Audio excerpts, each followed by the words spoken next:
Fala pessoal, bem-vindos a mais um vídeo aqui no meu canal. Se você não me conhece, meu nome é Pedro Cabral, eu sou filmmaker, músico, professor e entusiasta do bodybuilder nas horas vagas e então bora lá. Hoje nós vamos para mais uma aula aqui, né, complementando a ideia, né, eu postei na semana passada uma introdução ao After Effects e falei que eu colocaria mais algumas aulas pra gente acostumar e aprender a mexer com esse software. E uma das coisas que eu gosto de agregar à aula de After Effects é vocês conhecerem um pouco sobre animação e principalmente sobre os 12 princípios da animação. Se você não conhece os 12 princípios da animação, eles são uma técnica, né, que foi colocada no livro Illusion of Life, né, Disney Animation, criado por Frank Thomas e L. Johnson, que foram animadores clássicos lá da Disney, né? Esse livro ele saiu em 1981, mas chega de papo desse livro e vamos falar diretamente sobre o que são esses 12 princípios, né? São princípios que vão melhorar e aprimorar mais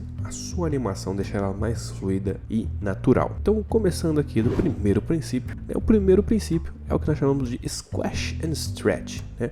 Traduzindo, esmagar e esticar. Ele é um dos princípios mais importantes da animação por conta que ela é uma expressão física de peso e volume de um corpo. Quando a gente, por exemplo, joga uma bolinha numa parede, né? No momento de velocidade da bolinha, ela vai se esticar e quando ela se choca com a parede, ela vai amassar, né, por conta da sua densidade.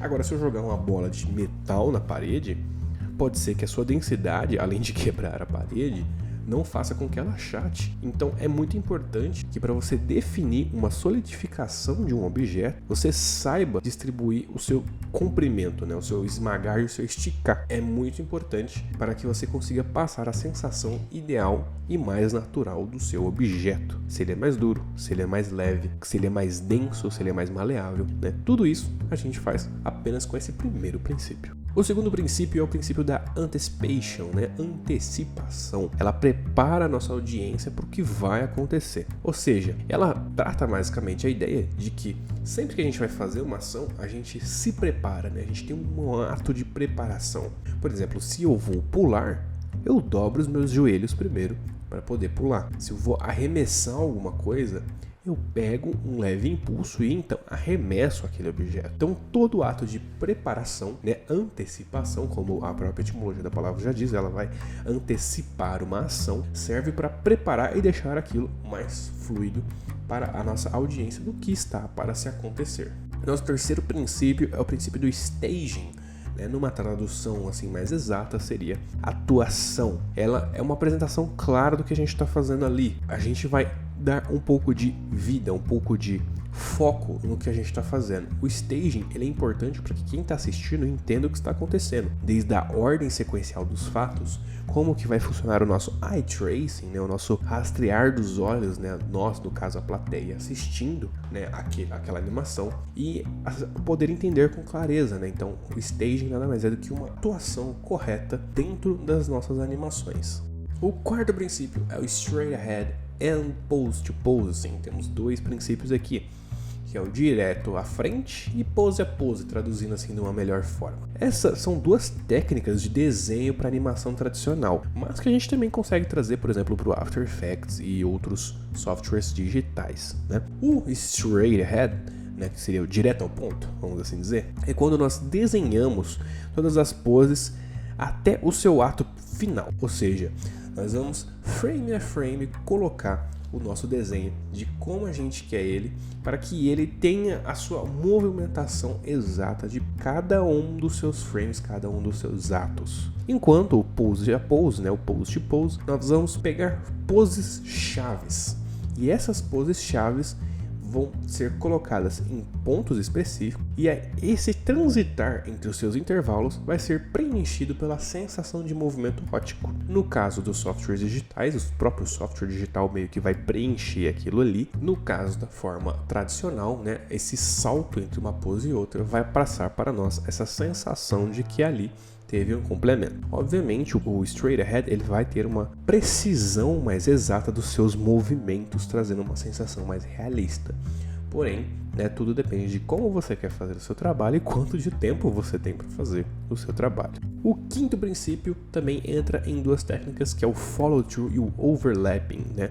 Traduzindo, seria o seguir à frente e o sobrepor. Essa é uma maneira bem interessante para a gente demonstrar o que? As leis da física aplicadas no movimento de inércia das nossas animações. O seguir em frente, ele corre quando o corpo ele segue sem movimento, mas uma de suas partes continua no movimento, né? Quando ele preca. Ou seja, ele quer dizer que se a nossa base freou, ela parou, nós estamos trabalhando com um objeto mais maleável, talvez uma vara, um cabelo, uma corda, ele vai, ao se chocar na base, a parte mais leve, ela vai continuar o movimento de inércia, vai para frente, vai voltar, vai balançar até perder toda a sua força de aceleração e diminuir até ficar estável. Enquanto a sobreposição ocorre pelo fato do movimento em tempos diferentes. Por exemplo, quando a gente corre, os nossos braços eles se mexem em tempos diferentes de nossas pernas. Eles não são sincronizados. Essas duas leis, né, da física daqui do quinto princípio, elas vão andar juntas. Ao mesmo tempo que nossa base vai correr numa velocidade, sua ponta irá numa velocidade diferente. Quando uma parar, a outra permanecerá numa outra velocidade até que ela perca essa força de aceleração. Então o quinto princípio nada mais é do que essa sensação de elasticidade dos nossos objetos, segundo a sua própria física. O sexto princípio é o princípio do slow in e slow out, né? Aceleração e desaceleração. Aí vocês vão falar, mas Pedro, você já não acabou de falar disso? Não, vamos lá. O quinto princípio eu falei basicamente sobre a força de aceleração, como é um corpo parar e a sua inércia manter partes do seu corpo que são mais leves ainda com aquela aceleração e isso se manter. O slow in e slow out, né, que é o acelerar e desacelerar, ele nada mais é do que realmente começar a acelerar um objeto e parar. Por exemplo, se eu pingar uma bolinha, né, quando ela está descendo com a força da gravidade, ela vai estar vindo com uma maior aceleração.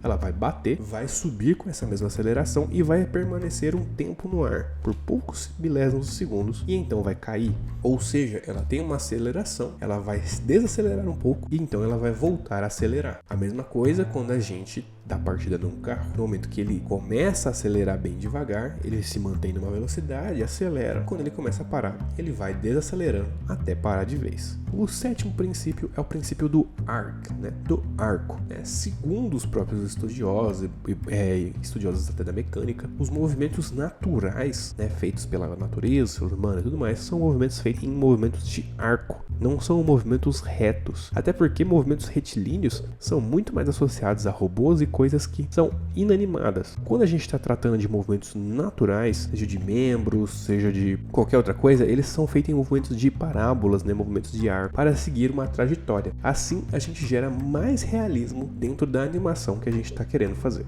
O oitavo princípio é o princípio da secondary action, né, ou ação secundária. Isso vai tornar nossa cena mais dinâmica e até mais interessante. Ou seja, sempre que a gente tiver um objeto realizando uma ação, nós podemos ter uma segunda ação sendo realizada. Pode ser no mesmo corpo, pode ser em corpos separados, mas são múltiplas ações acontecendo com um mesmo objeto, ou até mesmo a mesma pessoa, né? Vamos supor que a pessoa vai bater numa porta, né? Ela vai antecipar seu braço, mexer na sua perna, levantar o outro braço, bater na porta, olhar para o lado. São várias ações simultâneas, né? Isso é o que a gente chama de secondary action e vai trazer mais realismo ainda para o que a gente está animando. O nono princípio é o princípio do timing, né? O tempo. Aí você vai falar, mas qual que é a diferença do slow in e do slow out para o time? Lembrando que o slow in e o slow out nós vamos falar realmente de aplicar acelerações e desacelerações dentro da nossa animação. O timing já é diferente. No timing nós vamos realmente classificar quanto tempo nós vamos fazer aquilo. Se a gente vai criar um timing um pouco mais atrasado, um pouco mais adiantado, se ele vai estar muito rápido, se ele vai estar muito leve. Isso vai trazer tanto pra gente uma sensação de peso daquele objeto, ele vai trazer uma sensação talvez de leveza, ele vai trazer uma sensação de dinâmica. Tudo isso vai ser aplicado com o timing, o tempo que aquela ação vai percorrer, o tempo que aquela ação vai durar.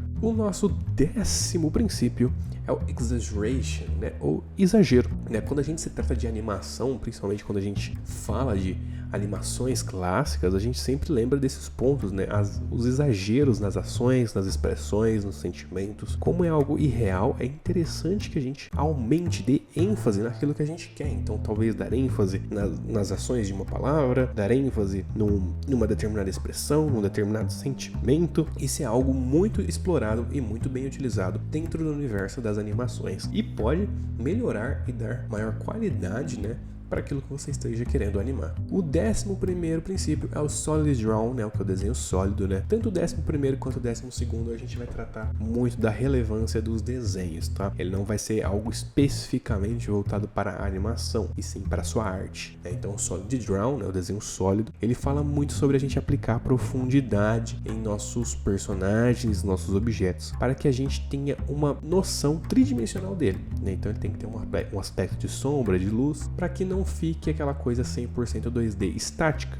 E o nosso 12º princípio é o appeal, né, o apelo, em que ele falava muito sobre gerar carismas para os nossos personagens, né? Dar ênfase em seus traços, dar ênfase na sua estética, dar ênfase de uma forma que aquilo fique receptivo, tanto como mocinho, vilão, qualquer coisa que seja. Esse appeal vai trazer uma maior sensação de carisma e receptividade do público, deixando a sua animação ainda mais presente. Bom, pessoal, esses são os 12 princípios da animação, né? Lembrando que, por mais que eles sejam feitos e voltados para animações, né, tradicionais e animações, no caso para personagens e tudo mais, eles podem ser facilmente aplicados para qualquer outro tipo de animação. Cada um desses princípios pode melhorar, seja o seu motion graphic, seja os seus efeitos especiais de VFX. Esses princípios conseguem tornar aquilo de uma forma mais natural, de uma forma mais dinâmica e aquilo de uma forma mais receptiva para as pessoas olharem e compreenderem e gostarem da sua animação. Então é muito importante você conhecer e aplicar os 12 princípios nos seus estudos. Espero que você tenha gostado dessa aula. Se você ficou com alguma dúvida, deixa nos comentários ou qualquer outra coisa que você queira agregar e complementar aqui. Não se esquece de deixar aí, deixa seu like, compartilha com seus amigos e aqueles que gostam do assunto. Não se esquece de se inscrever no canal, assinar o sininho de notificações e vejo vocês nas próximas aulas. Um grande abraço e até mais.